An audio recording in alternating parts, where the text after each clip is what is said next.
مسند احمد اور سنن بیہقی کی روایت ہے، حضرت ابو ہریرہ رضی اللہ عنہ روایت کرتے ہیں کہ جناب رسول کریم صلی اللہ علیہ وسلم کی خدمت میں ایک شخص نے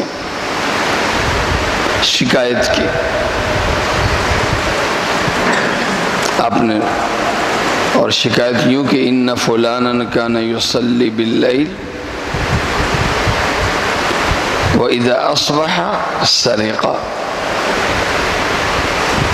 شکایت کی کہ یا رسول اللہ، ایک شخص ہے رات اس کی نمازوں میں گزرتی ہے، اور جب صبح کو وہ چوری کے لیے نکل جاتا ہے، یہ اس کا معمول ہے. رات کو نمازی بن جاتا ہے اور صبح کو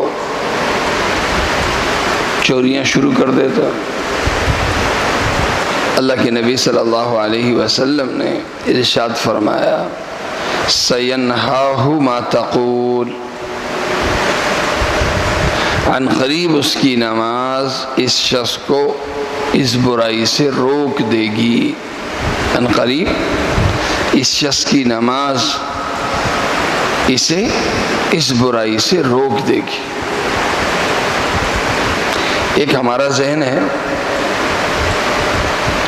کہ ہم یہ کہ سمجھتے ہیں کہ ایک شخص چوری بھی کرے تو ایک چور نماز کیوں پڑھ رہا ہے، اسے پہلے چوری ختم کرے اس کے بعد نمازی بنے.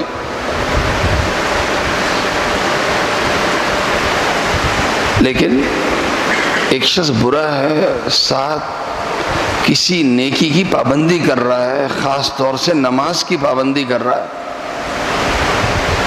اب برائی کی پابندی بھی ہے، نیکی کی پابندی بھی ہے، تو حق ہمیشہ باطل پہ غالب آتا ہے، باطل کبھی بھی حق پہ غالب نہیں آتا.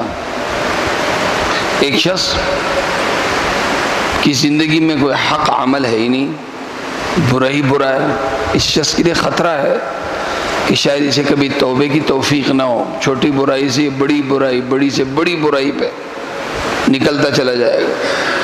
لیکن ایک شخص کی زندگی میں کوئی نیکی ہے، کوئی بڑی نیکی ہے خاص طور پر، اور اس کی وہ پابندی کر رہا ہے، تو اس حدیث میں بتایا گیا کہ اس شخص کو توبے کی توفیق مل جائے گی،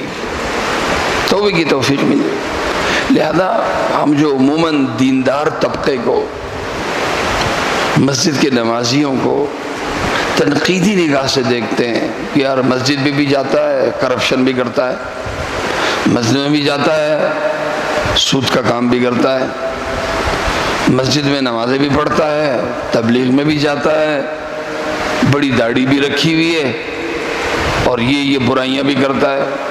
تو ہمیں ایسا نہیں کہنا چاہیے. اس سے کیا ہے نقصان؟ کیا ہے اس سے نقصان؟ یہ کہ یہ ہم نیکی کی حوصلہ شکنی کر رہے ہیں. انہیں ہم یوں کہنا چاہ رہے ہیں کہ یہ شخص مسجد میں کیوں جا رہا ہے، یہ شخص اللہ کے راستے میں کیوں نکل رہا ہے. اس کا مطلب ہے کہ وہ جو ایک نیکی ساتھ کر رہا ہے وہ نہ کرے. تو جب نہیں کرے گا تو 100% برا بن جائے گا، 100% برا بن جائے گا. تو ہمیں نیکی کی حوصلہ افزائی کرنی چاہیے.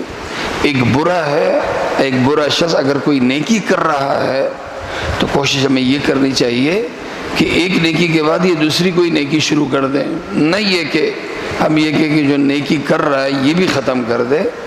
سوچ ہماری یہ ہو کہ نیکی ایک انقلابی عمل ہے، اور نیکی جہاں ہوتی ہے وہاں برائی ٹک نہیں سکتی.